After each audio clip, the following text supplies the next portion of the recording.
Impeachment na tayo. Ano? Dakuin na ho natin tong impeachment. Trial. Ayan. Sabi po, o pamukha po ng ating Vice Presidente na sila po ay, hindi na i-stress sa impeachment. No? Sabi nga mas masakit pa ang pakikipag-break sa boyfriend o girlfriend kesa ang ma-impeach sa Kongreso. Totoo kaya yun? Kasi ang nakikita ko parang dehins naman. Kasi ang nakikita ko sa kanila, stress po sila. O kagaya na lang po nito. 'Di ba? Ano ginawa nila? BP Duterte asks Supreme Court to block Senate from holding an impeachment. O kung hindi ho sila talaga kinakabahan at kung hindi po sila apektado niyan, ba tuloy-tuloy lang. Sige, magpapaliwanag kami. Di ba? O pakinggan ho natin ito. Attorney Sheila Sison, Counsel of BP Sara Duterte. House lawmakers believe the Vice President is trying to evade accountability. Adrian Ayalin has tonight's top story. Vice President Sara Duterte challenged before the Supreme Court the legality of her impeachment and her impending trial at the Senate. In her petition for certiorari and prohibition filed last Monday, she asked for a temporary restraining order to prevent the Senate from holding her impeachment trial. She also wanted her February 5 impeachment by the House of Representatives to be nullified, citing the one-year null and void. Gusto nilang ipa-null and void. No, yung impeachment na reklamo kay Inday Sara Duterte. Kasi naman sila ibinigay na po lahat ang pagkakataon sa kanila, mga kababayan. Ibinigay na po yung kanilang mga karapatan. Pero ano po ginawa nila? Wala, inartehan po nila ng inartehan. Kung sa Congress pa lang po, ipinaliwanag na nila yan, hindi po aabot yan sa impeachment. Kung mailulusot nila yung sarili nila. Pero kung hindi nila kayang ilusot, impeachment pa din po ang patutunguhan yan, mga bossing.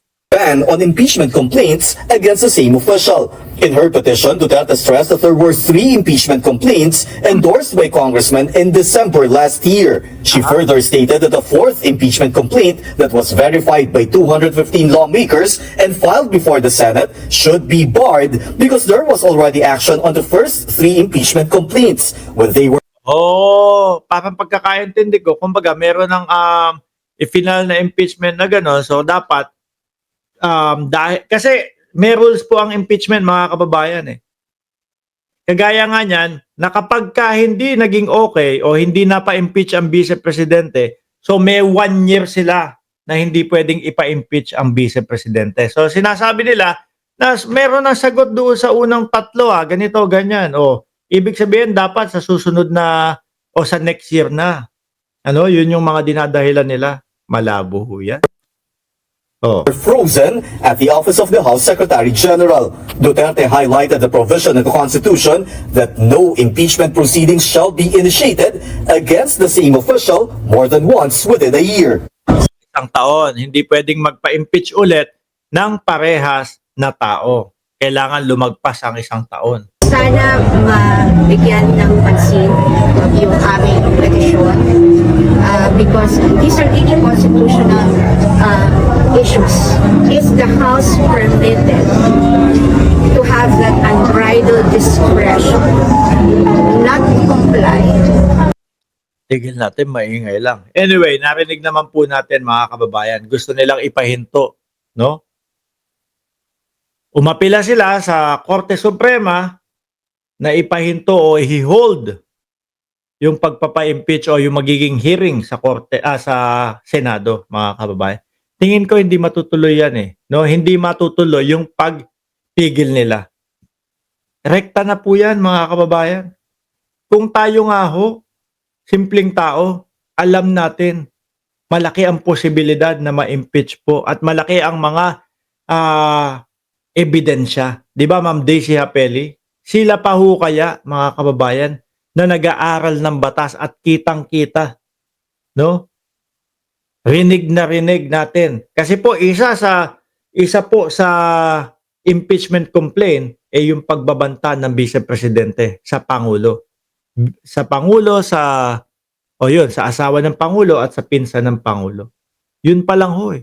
Tayong mamamayang Pilipino na nakapanood ho nung video na yun. O, tayo ang mga saksi na meron talagang pagbabanta ho.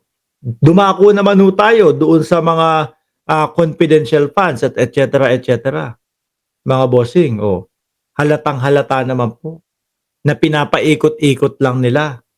Na ayaw nilang sagutin o iniiwasan nilang sagutin dahil malilintikan ho sila, mga kababayan. Kaya kapag kakubkob na at wala na, hindi na makasagot, ang ginagawa na lang po nila masakit na yung dibdib, no? Hindi na makahinga, nagsusuka na ako, kailangan ko ng ospital para lumabas lang po ng Kongreso at yun, matigil na po silang tanungin. Kaya ang nakikita ko ho dito, mga boss chief amo sir, tuloy ang impeachment. Ano po? Paano ho yan? Alas 12 na din ho dito sa lugar namin. Ako'y matutulog na. No? Magsama-sama po ulit tayo mamayang gabi sa susunod nating live. Maraming salamat and God bless po sa ating lahat.